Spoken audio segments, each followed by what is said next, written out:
Ang mga concrete skeleton frames na ito ng dating dambuhalang head statue ng dating Pangulong Ferdinand Marcos Sr. ay ang siyang tanging natitirang alaala ng nooy tinitingalang landmark sa kabundukang sakop ng Barangay Taloy Sur sa bayan ng Tuba, lalawigan ng Benguet.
Noong 90s, sa aking kabataan, sa tuwing umaakyat kami ng buong pamilya sa Baguio, ang dambuhalang head statue na ito ang nagsisilbi kong palatandaan na malapit na kami sa City of Pines. Lalo kung dito sa Marcos Highway na ngayon ay kilala na bilang Aspiras Palispis Highway, daraan ang Vyron Ordinary Bus na dati ay may ruta rito.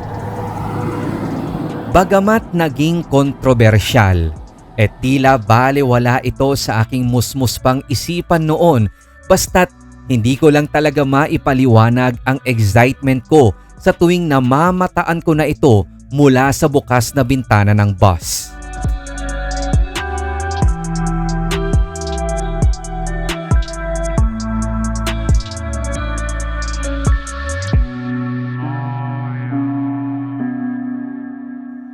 Sa katunayan mga S-Friend, taong 2022 nang aking unang naidokumento at naitampok na rin sa channel na ito ang exploration sa winasak na Marcos Bust. Dito ay aking nakunan ng malapitan ang mga wasak ng bahagi ng naturang istruktura na minsang tiningala na mga papaakyat o pababa na ng Baguio. Lapitan lang natin ng konti. Wow!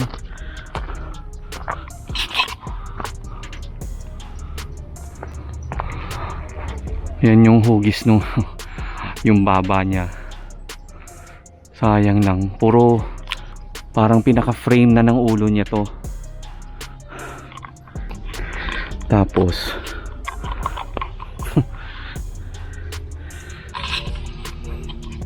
hinukay oh.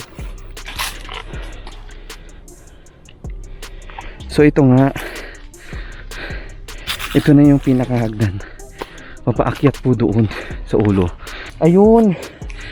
Dito. Ayun siya. Ito na. Aray ko. Ito.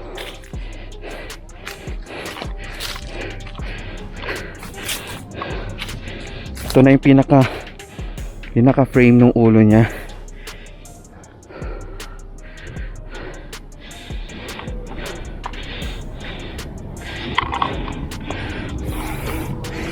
Aray. Ayan, tapos ay, kitang-kita yung tanawin doon sa gawing yon. At marinig mo banda rito yung tunog ng mga sasakyan. So itong bahaging ito mga S-Friend, yung pinaka noo, ito marupok na rin siya. Gawa nga nung wala nang sumusuporta, wala na yung, sira na yung pundasyon sa baba. And then ito nga yung mga natirang bahagi mula doon sa mga pinasabog niya. Ayon sa saliksik ng Team Urbex PH, tinatayang aabot sa 99 feet ang kabuuang taas ng head statue ni McCoy na katumbas ng gusali na may 6 hanggang 8 palapag. Ang sukat ng bust ay maliit ng hindi hamak sa mga inukit na ulo ng mga naging pangulo ng Amerika sa Mount Rushmore na sina George Washington, Thomas Jefferson, Theodore Roosevelt at Abraham Lincoln, at maaaring dito hinango ang ideya sa ginawang Marcos bust. Maaaring lingid sa kaalaman ng karamihan, pero alam nyo ba mga S-friend na ang dambuhalang Marcos bust na ito ay siyang magiging centerpiece ng sanay gagawing Marcos Resort and Park na planong itayo sa halos 300 hectares na lupain rito. Subalit, tanging ang kontrobersyal na batong ukit lamang ang natapos mula sa orihinal na plano na kapapalooban din sana ng pagtatayo ng hotel, convention center, sports club at ng malawak na golf course. Sa datos, ang Philippine Tourism Authority ang nanguna sa pag-usad ng Marcos Park Project noong taong 1978. Sinasabing kinomisyon ng dating Tourism Minister na si Jose Aspiras ang proyektong ito na kung saan ni-render ng ahensya ang mahusay at tanyag na sculptor na si Anselmo B. Dayag upang malikha at mabuo ang head statue. Subalit sa kasamaang palad, taong 1980 nang pumanaw si Dayag at sinasabing hindi pa niya nakokompleto ang paglilok sa monumentong ulo ni Marcos Sr. kung kaya't naghanap pa ng ibang sculptors na magtutuloy at magtatapos nito. Matatandaang noong 1970, si Dayag ang nagsilbing president ng Sculptors Association of the Philippines at bukod sa Marcos bust, ilan pa sa mga maituturing na legasiya ng naturang Cordilleran artist ay ang Dalton Pass Memorial na dati ay kilala bilang Balete Pass na matatagpuan sa Santa Fe, Nueva Vizcaya, Lion's Head na makikita sa Cannon Road at ang malaking Eagle of the North sa Agoo, La Union. Bagamat tanging ang Marcos bust lamang ang natapos sa planong Marcos Park, hindi maitatanggi na naging instant tourist attraction na ito sa panahong iyon hanggang sa tuluyang hindi na nakumpleto at naabandona ang proyekto, lalo at nang mapatalsik na sa pwesto si Marcos sa pamamagitan ng makasaysayang People Power Revolution noong February 1986. Kung susumahin ang lahat ng mga police reports, lumalabas na ang pagpapasabog gamit ang dinamita noong 2002 ay siyang ikalawang beses na mula nang una itong tangkang pasabugin noong 1989, kung kaya't nauwi sa konklusyon ang mga otoridad na sadyang decades-old target na ang naturang monumento at naghihintay lamang ng sinumang may katapangan at lakas ng loob na wasakin ito ng tuluyan. Sa katunayan, nagdulot na ng mga bitak at minor damages sa head statue, partikular sa gawing kaliwang tenga nito, lalo ang ginawang unang pagpapasabog. Sa hiwalay na ulat, pinaniniwalaan ng mga otoridad na mga treasure hunters umano ang may kagagawan nito, habang kinontra naman ng isa pang ulat na mga rebeldeng grupo ang siyang may pakana nito. Samantala, inako ng New People's Army sa pamamagitan ng isang press release galing sa Chadley Molintas Command ang pagpapasabog na naganap noong madaling araw ng December 29, 2002.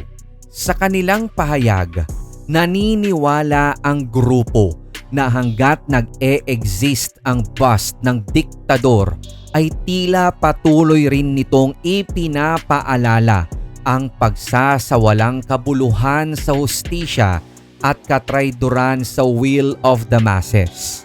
Nararapat lamang umano na manatiling guho ang istrukturang ito bilang tanda na rin sa pananagutan ng pamilyang Marcos, lalo umano sa kalupitang naganap sa panahon ng martial law. Ilang grupo naman na nagsilbing kritiko ng rehimeng Marcos ang naghayag na dapat ay noon pa umano pinasabog ang head statue nito na anilay pasadyang ipinagawa ni Marcos Sr. bilang self-glorification at upang ma-immortalize ang kanyang imahe. Dagdag pa nila, tama lang na tuluyang mabura sa mapa ang istrukturang ito sapagkat mananatili rin umanong matinding paalala ito para sa mga katutubong ibaloy na tila napalayas sa sariling kalupaan upang mabigyang daan ang anilay kapritsyuhan ni Marcos Sr. Subalit, sa kabilang banda, puot at kalungkutan ang nadarama ng mga loyalista ng dating Pangulo sa tila pambabastos na ginawa sa monumento nito. Maituturing na umano para sa kanila na terorismo ang ginawang pagpapasabog rito. Naniniwala rin ang mga ito, kabilang na ang pamilya Marcos, na isa umano itong pagtawag sa kanilang atensyon, partikular ng mga grupong patuloy ang pagkontra at nais lamang ay makaganti sa kanila.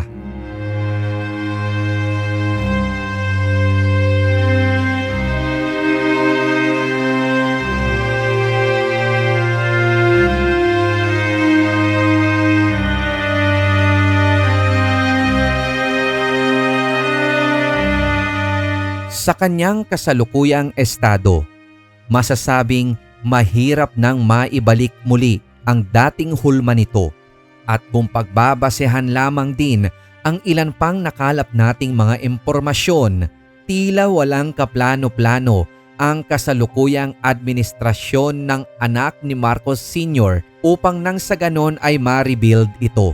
Subalit, mula sa isang panayam ng kawani ng Tuba Tourism Office, may posibilidad na i-reconstruct ito kung may basbas at konkretong kasunduan sa pagitan ng LGU at pamilyang Marcos.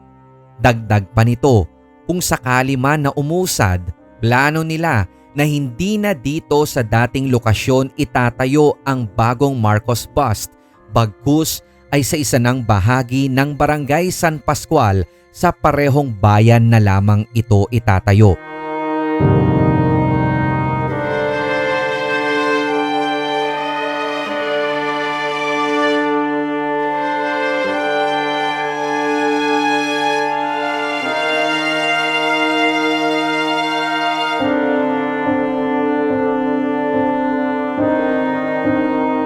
Kung anuman ang kahahantungan ng faceless monument na ito ng dating Pangulo, mananatili pa rin ang kanyang guho sa naturang lokasyon na sa pagdaan ng ilan pang panahon ay posible at maaari pa ring gawing main venue para sa mga protesta at pagsalungat.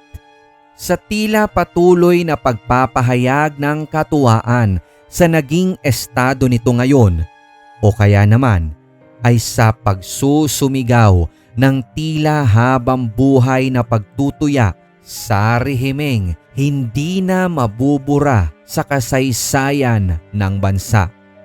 Regardless lamang mga esprend sa madidilim na kasaysayan maging sa maiinit na mga kontrobersiyang bumalot sa bawat sulok ng mga natitirang bahaging konkreto. Para sa inyong lingkod, ang makitang sa ganitong kalagayan ang dating tinitingala at inaabangan kong puting dambuhalang mukha ay tila may natangay din sa bahagi ng aking pagkabata na hindi na muling maibabalik. Bagamat naririto pa rin ang guho ng Marcos bust at tila tuluyan ng nawalan ng silbi, isa ang tiyak. Mananatili lamang itong matibay na paalala sa atin na lahat ng bagay ay pansamantala lamang.